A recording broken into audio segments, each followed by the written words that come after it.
The stink of victory.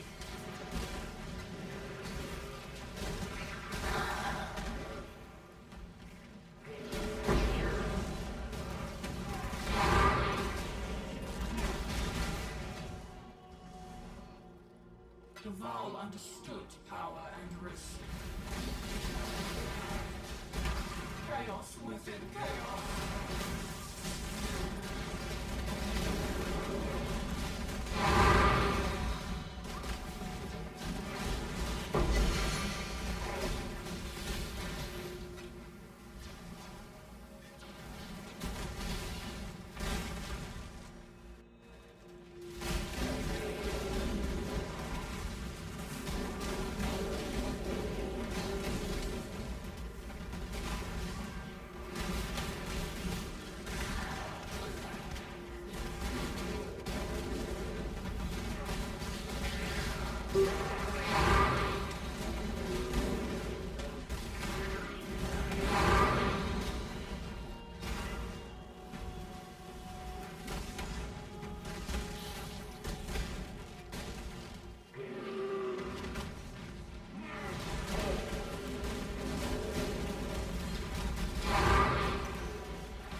A little sliver of anarchy.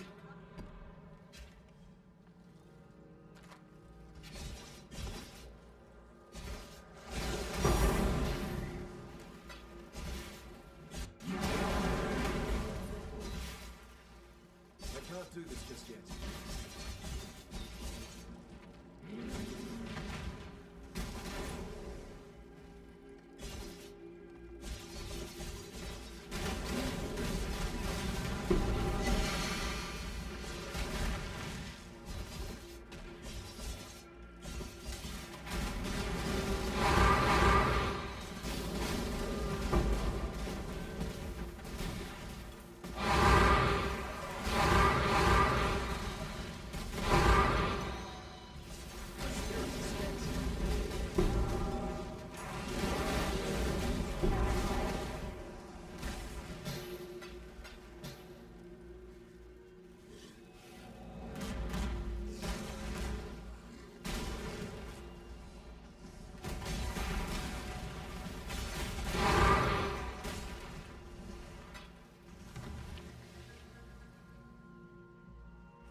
You've had a sail exile.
Hi, this is Ray here, and this is pretty much close to a final update for the Azadi Gladiator. I actually haven't been doing any T17 maps. This is probably the first one on this character.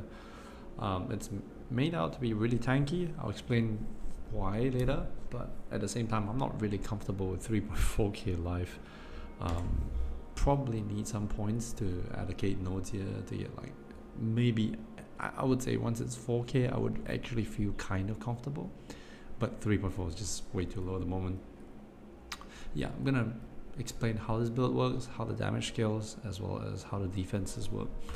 Okay, first and foremost, this is a lucky gladiator, so you're using Azadi's crest, and you have 4 different luckies. You have lucky crit, lucky damage, lucky suppression, and lucky block.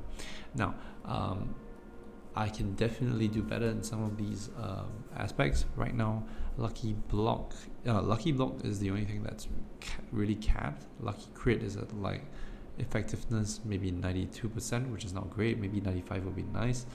Lucky damage is only when I crit, so yeah, really good amount of more damage there. And then lucky suppression unfortunately only puts me at 85% at the moment. I need like another 1 or 2 more nodes to really make this up, at least maybe 1, 2, 3, 4 nodes to make this like 96, 97, 98% effective suppression. Alright, so how this works is Azadi's crest allows you to have your lucky or unlucky effects use the best or worst out of 3 rolls instead of 2. Normally lucky is a best out of 2, So you get a lot of bonuses of this process.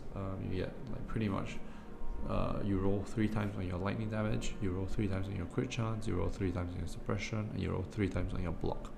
This gives you an effective block chance of 97% attack block and 95% spell block. So only 5% or 3% of attacks and 5% of spells actually go through in terms of hits. Then for attacks as well, you have suppression, evasion. So you evade about why is my accuracy so low here? I'll deal with that later. Let me see. Is this a less accuracy map? Oh yeah, it is a less accuracy map. Okay. Anyway, yeah. So, God damn it, where was I? Okay. So yeah, defenses. What happens is you have only 3% of attacks that can go through. You have evasion on top of that, so that means only 19% of those 3% attacks will go through. That kind of means that you're very unlikely to get hit consecutively. Most of the time, you're going to get hit once, and as long as that one hit doesn't kill you, you should be able to survive. For spell hits, you have 95% block, and then you have like 80-something% effective suppression, 85% effective suppression. So even if it goes through, it may not necessarily kill you. That kind of makes you tanky. All right. Although 3.4 is a little low, the Heart of Flame buff, Heart of Flame effectively gives you almost like double your EHP whenever it procs, and it will always proc because you're life-based setup. So as long as you get hit, you don't get one shot, this will proc, and then you won't die from subsequent hits because you have such a huge EHP after that. So how we go about mitigating for Fizz as well as Elemental? One, this is a Masterful Form setup. So I have jewels here for Masterful Form. That means that my max endurance charges is equal to my max frenzies. I have 1 frenzy charge, 2, 3 from 3. Master Form gives another 1 more, so that's 4. And then Sublime Vision for Grace gives you +1, so it's another 5. So 5 plus 3, 8 total. You have 4% physical damage reduction per endurance charges. So that is 32% physical damage reduction, and then that is 32% elemental damage reduction as well. Because we are a mageblood setup, we also have Floss, so our res goes up to 84%. And then, yeah. Alright, another thing as well. So physical damage reduction is at 32%. Without armor, you might say that is a little low, isn't it? But here's the thing as well. So what we're running here is we're also running aspect of the crab. So aspect of crab is on the ring over here. And what aspect of the crab does is that it gives you 2% physical damage reduction per crab barrier. So you have up to 12 crab barriers, there's an additional 24%. So that means physical damage reduction, you have like 50% damage reduction when you have all endurance charges up and when you have crab barriers up. Crab barriers don't get depleted because you block and evade most of your incoming hits, right? So you should always have this up whenever you get hit. Extremely unlikely you get hit a second time, but what you care about is mitigating that one hit that goes through, right? So 50% damage reduction on this, with this and this, is going to make you really, really tanky for fizzes as well. And subsequent fizzes are just mitigated just by your block and evasion chance. Alright, so how do we scale damage here? So you know that this is a very strong defensive setup. It's a gladiator after all. Well, yeah. Where am I getting lucky block from? Alright, lucky block is coming from this Molten skill. 50% chance to block from shield. With this node, with this here and the small passives here as well as here, you don't really need additional sources of block.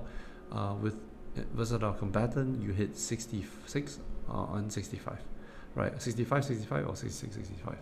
you only need Azadi's crest with a +1 maximum chance to block attack damage. You actually don't care about the chance to block on this shield. I'm only using this because I got this cheap. It was 10 divs. Probably could sell it for way higher, but I'm just gonna keep it for now. I bought this because I did consider at some point swapping to Slayer and then running modern skill jewels, but as I look at it, modern skill right now is about 100 divs for both the jewels, and these are like 10, so less than 12 for both jewels. So it doesn't really make much sense to switch to Slayer, even though Slayer is much better single target. I think if I went to Slayer, I would have about 70 mil damage as opposed 75 mil damage as opposed to the current 50. But the thing is, I would have to get blocked elsewhere, so I would have to cut damage to get blocked. And then secondly, I wouldn't have this. So this actually gives quite a bit of clear, mostly because right now I'm using Molten Strike, and Molten Strike's clear isn't exactly great. Right, so I might just stick with this setup and not do Slayer, and then I might swap this out. So I might sell this off to someone who's actually playing Slayer and then run a different Azadis. Anyway, let's talk about damage. So where are we getting damage from? So Gladiator down here, you notice I have absolutely no damage from the ascendancy. Gladiator always has like really shitty damage when it comes to the ascendancy. Most of the time you're getting defenses. So you're really crouching on one deck stacking, so that gives you a high amount of lightning damage range. So your lightning damage range is like 758 to 48,000, and with the lucky damage, you're pretty much rolling the high roll out of the 3 rolls you do for lightning damage. And then you're going to force the top range of lightning damage even higher with stuff like volatility. So volatility support gives you 60% more maximum attack damage, and then you have this, right? So overcharged sinews gives you 2% more maximum attack damage per jolt. Was it jolt stacks? Yeah, jolt stacks, and you can actually get additional 4 maximum jolt buffs. So you have a total of 14 buffs, and 14 times 2 is 28%. So this is 28% more maximum attack damage, almost half of that of the bonus of the volatility support. And then also you have 4% crit strike multiplier, and then you multiply by that by 14, right? So that is almost something like 50 something crit multi. Really strong here for this. And yeah, so that's how you're scaling damage. Lucky crit into lucky lightning. The other thing as well is that you're running Ash of the Storm, so your hits ignore monster elemental lightning resistances. Both equipped rings are synaptic rings. Alright, so normally res pen is extremely hard to come by. To get an equivalent amount of res pen as this, you would have to get a lot of res pen nodes. You have to get stuff like this. You would have to get lightning pen on your gem links. You would have to get stuff like, you might have to apply a curse, so there's a lot of opportunity cost there. But because you're Gladiator, you don't really have any other ascendancy points to add to. This is really strong. And then secondly, you can pretty much run synaptic rings that have implicits, right? Different implicits. So you can synthesize them with harvest, and then in this case here, I managed to snipe these two. This one was about 25 divs, and this was about 30 divs. Was it 30? No, this was 20, and this was 25. And then, so basically they count, right? So I basically ignore enemy lightning res, and since I'm doing only lightning damage, this is really strong. And then I also still get the advantages of just deck stacking without having to deal with the synaptic rings by itself, right? So this is pretty much free. Alright, so why deck stacking? If you're pathing here and getting all the frenzy charges, you almost always get a decent amount of decks. You notice all the nodes here in pathing are all dex nodes. There's no like very little strength nodes or int nodes. 1, 2, 3, 4. Only 4 nodes that are not decks, right? So you inherently get a lot of decks, and you can get here, run here to get even more decks. And then you can run stuff like a brutal restraint here for even more decks. So Why brutal restraint? Because you're definitely going to run down to death. This gives you the source of critical strike lucky as well as damage lucky for critical strikes. Unfortunately, enemies damage with critical strikes against you is lucky, so I will need some form of I need some way to mitigate that to some extent, because if there is crit roll on the map, I'm not sure if this map was had crit. No, it can get quite dangerous. So that's something you got to be careful about. Rolling crit actually is more dangerous now on your maps, but yeah. You're also going to run a lot of the nodes here because this pretty much gives you your block cap. This gives you a 95% spell and attack block. And then you path up here. You get a bunch of nodes here as well, and because you get a lot of nodes, you can also get light and meaning, and that gives you quite a bit of chaos res. So right now here, chaos res is at 58%. If I take this off, it's minus 18. So this is almost close to 70 something percent chaos res, really strong. And then yeah, path out here you get frenzy nodes, you get the claw nodes because you're running a claw, and you get instant leech right for your claws. Clusters generally are kind of expensive. You want fan of blades. Additional projectile is really strong for Molten Strike. It is a more damage multiplier because your Molten Strike will shotgun. And then you want Feel the Fight and Feed the Fury, because that gives you a leech without having to allocate 2 additional points here. You already almost always point stuff, so this is really good. Yeah. So how do you shotgun on Molten Strike? I think I've done many Molten Strike builds. It's always the same. You're going to run projectile mastery here for less projectile speed, as well as the reduced projectile speed here, as well as slower projectile support. That will allow you to shotgun all your balls on the same target, and pretty much give you like pretty good damage. Like I think right now my damage is like 54 mil. Yeah. Yeah, that's pretty much it. I'm gonna drop the POB in the description. Hope you guys enjoyed this video. I'm talking really softly at the moment because my kid's already asleep. She's next door. If I speak too loud, she might just wake up, and I wouldn't want that. Alright, see you guys around. I'll continue to be farming on this build. I'll probably do even more T17s to just get Uber maps, Uber invites. Might do them, might sell them, we'll see. Alright, see you guys. I'm out. Bye.